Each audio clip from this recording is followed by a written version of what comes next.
आज मैंने बनाई है खसखस की पंजीरी, जो बहुत ही ताकत वाली होती है। बहुत ही इसमें बहुत ही पोषक तत्व होते हैं। तो ये सर्दियों में हर घर में बनती है और इसे बनाना भी चाहिए। ये बहुत ही ताकत वाली होती है। खांसी, जुकाम, जॉइंट्स पेन, इन सब में ये फायदा करती है। तो ये है हमारी खसखस की पंजीरी। गोंद है, बादाम है, नारियल है, खसखस है, बेसन है, फूल मखाने हैं, काजू है, बादाम है। ये मतलब ऐसी चीज़ें हैं जो सारी डाली हैं कि ये हमारी सर्दियों का एक रामबाण पंजीरी है। और वैसे भी ये एक मतलब ये हर घर में बनती है। कोई हलवा बनाता है, कोई पंजीरी बनाता है। तो पंजीरी एक ऐसी चीज़ है, इसको हम मतलब स्टोर भी कर सकते हैं। ये मतलब काफ़ी टाइम तक हम इसको रख के खा सकते हैं। जैसे बहुत सर्दी है, शाम को चाय के साथ या सुबह चाय के साथ, या कभी बीच में दिल करते हैं कोई लड्डू भी बनाता है। तो ये खाने में, क्योंकि ये इतनी टॉनिक वाली होती है, इतना बढ़िया होती है। जो अच्छे लगे लाइक करें, शेयर करें, सब्सक्राइब करें, अच्छे अच्छे कमेंट्स करें। कमेंट्स करना ना भूलें। कमेंट्स में हमें एक मोटिवेशन मिलती है और ये हम इसको बनाते हैं। Hello friends, welcome to my channel Chanda trilogy में आपका स्वागत है। तो चलिए स्टार्ट करते हैं अपनी पंजीरी बनाना, जो गुणों से भरपूर और स्वास्थ्य के लिए बहुत अच्छी है। तो चलिए अपना बनाते हैं हम अपनी पंजीरी। तो सबसे पहले मैं इसके लिए मखाने रोस्ट करूँगी। मैं इसको बिना घी के, और इसको थोड़ा सिम आंच पे ही हमने पकाना है। और ये तब तक हम इसको भूनेंगे जब तक ये अपने आप रोस्ट होकर टूटने ना लग जाए। थोड़ा सा घी डाल देंगे इसको और 1 मिनट के लिए हम इसको और भून लेंगे। और मखाने में कैल्शियम और मैग्नीशियम बहुत होता है। ये पैरों की जलन वगैरह इनको सबको दूर करता है। ये खाने भी चाहिए। इसको वैसे भी खा सकते हैं हम, हल्का हल्का रोस्ट करके नमक लगा के। रोस्ट हो गए, अब मैं इसको निकाल रही हूँ।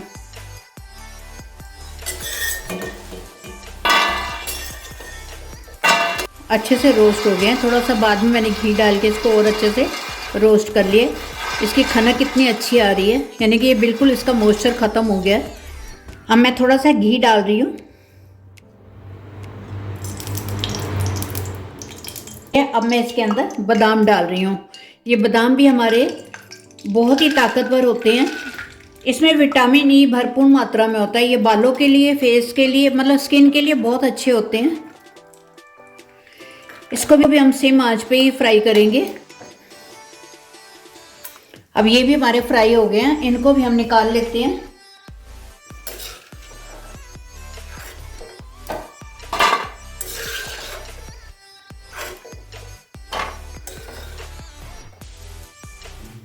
अब हम डालेंगे अखरोट। ये दिमाग के लिए बहुत अच्छा होता है, याददाश्त को बढ़ाता है।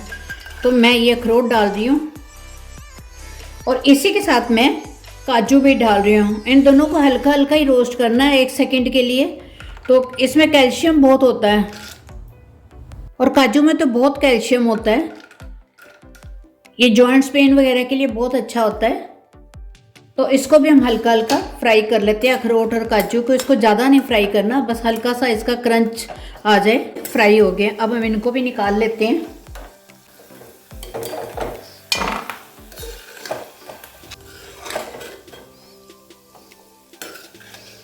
के अंदर मैं गोंद डाल रही हूँ। ये तो बहुत ही हमारी बॉडी के लिए बहुत ही अच्छी होती है, बहुत ही ताकतवर होती है। और इसको मैं इसके अंदर डाल रही हूँ। हड्डियाँ वगैरह के लिए बहुत अच्छी होती है।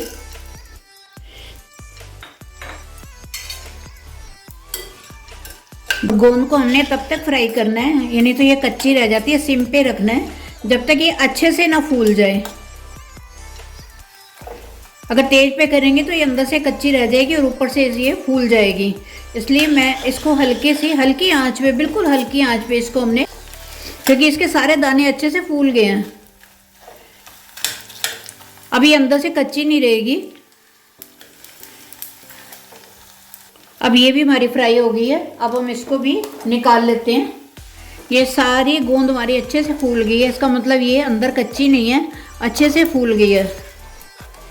तो इसका एक एक दाना इसका फूल गया है। इसको हम सारे को निकाल लेंगे। अब मैं नारियल को फ्राई कर रही हूँ।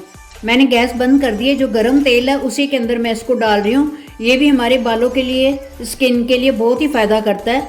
हमने इसको ज़्यादा लाल नहीं करना, बस वो उसी गरम तेल में ही मैंने इसको हल्का सा फ्राई कर लेना है। नारियल को भी निकाल रही हूँ, को भी सारा निकाल लिया है। और कमर कस डाल रही हूँ। ये आफ्टर डिलीवरी बहुत ही फायदा करती है। कमर में दर्द हो, पैरों में दर्द हो, हड्डियों में दर्द हो, जोड़ों में दर्द हो, तो ये तब काम आती है, बहुत फायदा करती है। तो मैं इसको भी इस पंजीरी में डाल रही हूँ। ये भी हमारा बिल्कुल, मैंने गैस बंद कर दी है, तो मैं इसके अंदर गर्म तेल में इसको हल्का सा फ्राई कर लूँगी।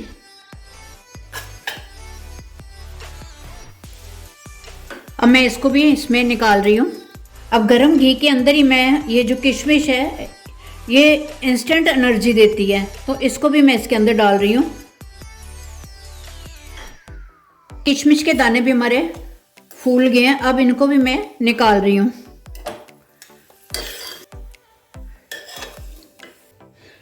अब मैंने इसी कढ़ाई में थोड़ा सा साफ करके ये जो मैंने खसखस को भिगो के रखा था, ये फूल भी गई है और धोया है मैंने इसको अच्छे से। और अब मैं इसके अंदर थोड़ा सा इसको भून लूँगी।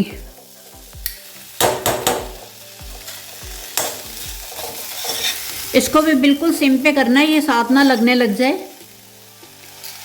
अब मैंने इसको थोड़ा सा भून लिया। अब इसके अंदर मैं थोड़ा सा दूध डालूंगी, जिससे ये सॉफ्ट भी हो जाएगी और अच्छा सा टेस्ट भी आएगा। और इसको धीमी आंच पे हम पकाते रहेंगे जब तक इसका दूध बिल्कुल ड्राई ना हो जाए। और ये भी हमारी सॉफ्ट हो जाएगी खसखस। इसमें तो कैल्शियम बहुत होती है, ये हड्डियों के लिए बहुत अच्छी होती है और इससे नींद बहुत अच्छी आती है। जिनको नींद नहीं आती है, निद्रा होती है, ये उसको दूर करती है। इसे पॉपी सीड भी बोलते हैं। ये अनिद्रा के लिए तो बहुत ही बेस्ट है। इसमें कैल्शियम वगैरह बहुत होता है, मैग्नीशियम होता है।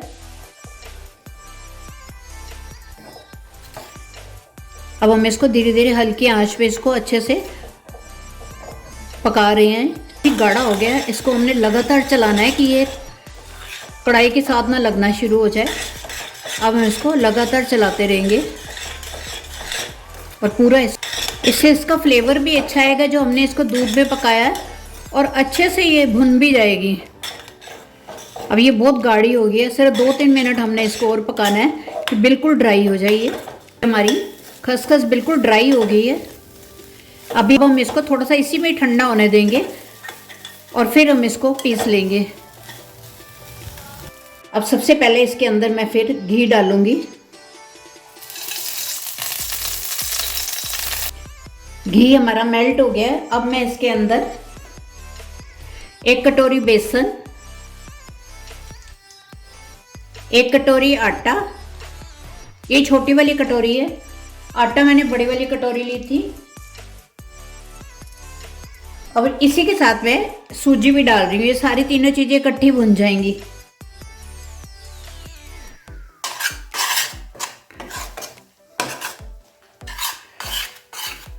मैंने 1 कटोरी बड़ी वाली बेसन की ली है, 1 छोटी कटोरी आटे की ली है और 1 छोटी कटोरी मैंने सूजी की ली है।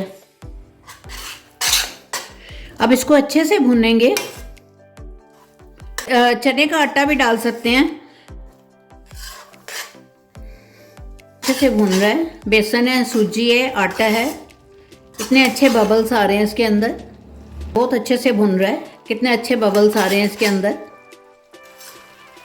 अभी इसको थोड़ा सा और भून लेंगे।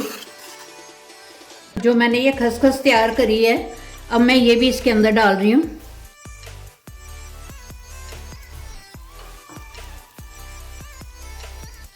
और इसको भी मिक्स कर लेते हैं।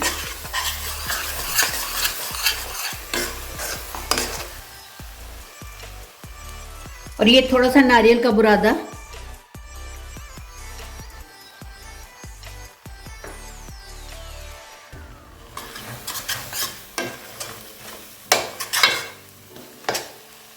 और थोड़े से तिल, ये रोस्ट किए हुए हैं, ये थोड़े से तिल डाल रही हूँ इसके अंदर।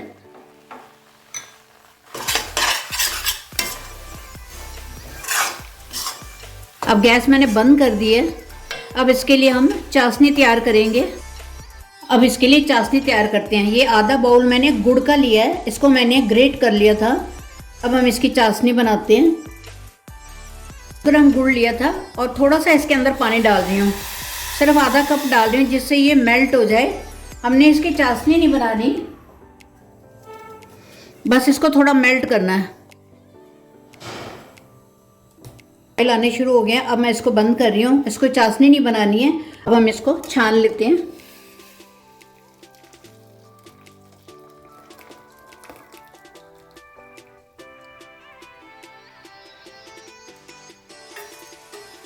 भी ये ड्राई फ्रूट है, ये सारे हम दरदरा पीस लेंगे। इसको पाउडर नहीं बनाना, हमने सिर्फ इसको दरदरा पीसना है। पहले मैं गोंद को पीस रही हूँ। गोंद को इसलिए बेटे इसका थोड़ा सा पाउडर सा बन जाएगा क्योंकि ये दांतों को चिपकता है, तो मैं पहले ये पीस रही हूँ। एक बाउल में निकाल रही हूँ। अभी हमारी गोंद पीस गई है। अब मैं बाकी के ड्राई फ्रूट भी पीस लेती हूँ।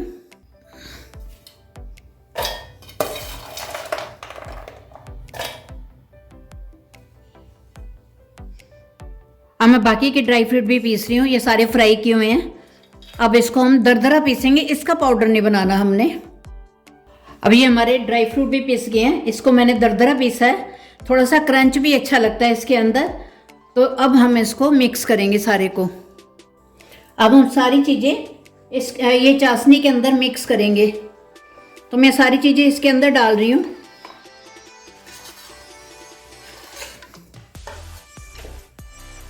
और ये हमारी पिसी हुई गोंद भी है, ये भी मैं इसी के साथ डाल रही हूँ।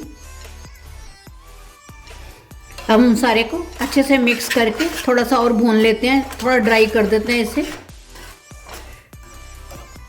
अब हमारे जितने भी ये ड्राई फ्रूट मैंने पीसे हैं ये भी हम इसके अंदर डाल देते हैं।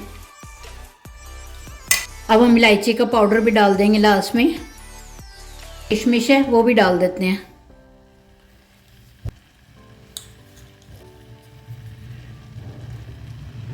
अभी हमारी ड्राई फ्रूट वाली पंजीरी बिल्कुल तैयार है। थोड़ी ठंडी हो जाएगी तो ये बिल्कुल अलग अलग दाना दाना हो जाएगी। ये हमारी बिल्कुल तैयार है। ये इसको ठंडा होने पे हम दूसरे बाउल में निकालेंगे। अब हम थोड़ा गार्निश कर देते हैं अपनी पंजीरी को।